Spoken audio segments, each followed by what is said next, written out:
যাকে দায়িত্ব দেবে সেই দায়িত্ব পালন করবে। দল যদি কাউকে বলে বিধায়ক করব, সে বিধায়ক হবে। দল যদি কাউকে বলে সভাধিপতি করব, সে সভাধিপতি হবে। দল যদি কাউকে মনে করে যে আপনাকে এমপি পদে কন্টেস্ট করতে হবে, যদি আমার সৎ সাহস থাকে আমি কন্টেস্ট করব, আমার সৎ সাহস না থাকে তো কেন কন্টেস্ট করব? তার জন্য সৈনিক হিসাবে থাকাই ভালো। যে জায়গা আছে, দল যাকে যে দায়িত্ব দিয়ে সে দায়িত্ব পালন করছে। হয়তো কাউকে এমএলএ, বীরভূম জেলায় দেখুন লক্ষ লক্ষ মামাটি মানুষের সৈনিক আছে। সবাই তো এমএলএ এমপি সভাধিপতি হতে পারে না। কাউকে সৈনিক হয়ে থাকতে হবে, কাউকে শাখার সঙ্গে দায়িত্ব নিয়ে থাকতে হবে।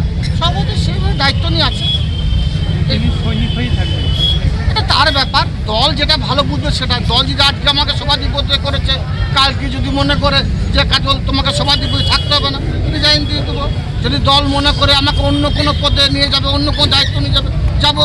দল যদি মনে করে একটা গ্রাম পঞ্চায়েত দায়িত্ব দেবো, নেবো। দল যদি মনে করে প্রধান করবো, প্রধান হবো।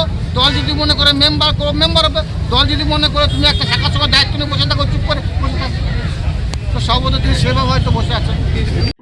বীরভূম, মুর্শিদাবাদ ও বর্ধমান অঞ্চলের মধ্যে প্রথম ডেক্সা স্ক্যান পরিষেবা শান্তিনিকেতন মেডিকেল কলেজ ও হাসপাতালে।